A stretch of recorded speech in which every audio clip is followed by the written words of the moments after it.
28 मई 2017 से इस साल का रमज़ानुल मुबारक का महीना शुरू हो गया है। इस मुनासबत से मैं हिंदुस्तान और पूरी दुनिया के तमाम इंसानों को और तमाम मुसलमानों को मुबारकबाद देता हूँ। रमज़ान का ये महीना मुसलमानों को और रोज़ा रखने वालों को सब्र सिखाता है, पेशेंस सिखाता है, एक दूसरे को बर्दाश्त करने की क़ुव्वत पैदा करता है, टॉलरेंस सिखाता है। ये भाईचारे का महीना है। नबी करीम सल्लल्लाहु अलैहि वसल्लम ने फरमाया शहरुस सब्रि वल मुआसात, यानी ये सब्र का महीना है और भाईचारे का महीना है। तो ये ब्रदरहुड सिखाने का, उसकी प्रैक्टिस कराने का, एक दूसरे के दुख दर्द में शरीक कराने का ये बेहतरीन महीना है। जो लोग भी इस महीने को सेलिब्रेट करते हैं, यानी रमज़ानुल मुबारक के रोज़े रखते हैं, अल्लाह ताला उनके अंदर सब्र पैदा करता है, अल्लाह ताला उनसे राज़ी हो जाता है, उनसे खुश हो जाता है और इसके बदले में अल्लाह तबारक व ताला उनको बहुत सारे इनामात से नवाजेगा। इसलिए जब कभी रमज़ान आता है तो हम लोगों को ज़्यादा से ज़्यादा इसका फ़ायदा उठाना चाहिए।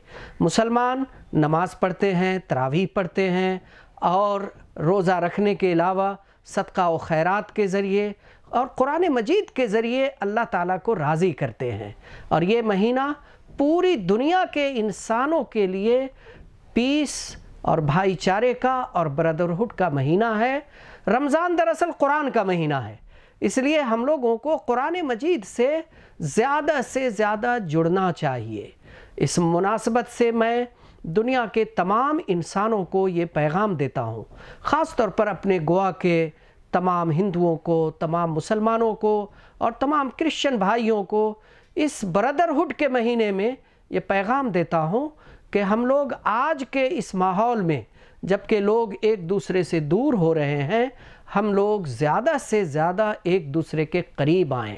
इसका सबसे बेहतरीन तरीक़ा ये है कि हम लोग इफ़्तार के टाइम में, जब रोज़ा इफ़्तार किया जाता है, इफ़्तार के टाइम में हम लोग एक दूसरे के साथ इफ़्तार करें और इफ़्तार पार्टियों के मौके पर या जब कभी हम इफ़्तार में जमा होते हैं तो रमज़ान के बारे में जानें, कुरान मजीद के बारे में जानें। कुरान जो रमज़ान में नाजिल होना शुरू हुआ, जिसके अज़मत में, जिसके बड़प्पन के इज़हार में अल्लाह तबारक व तआला ने पूरे महीने का रोज़ा रखा, तो ये कुरान सब के लिए हिदायत की किताब है। इसलिए इस कुरान से हम सबको जुड़ना चाहिए, कुरान मजीद को समझने की हम सबको कोशिश करनी चाहिए।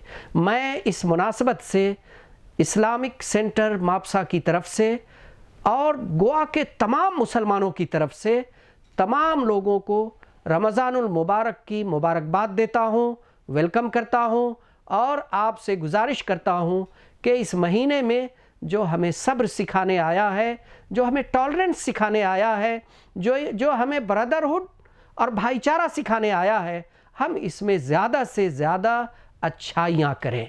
अल्लाह ताला हम सब लोगों को अच्छाइयाँ करने की तौफ़ीक़ अता फ़रमाए, अच्छाइयों को प्रोमोट करने की तौफ़ीक़ अता फ़रमाए। आमीन या रब्बल आलमीन।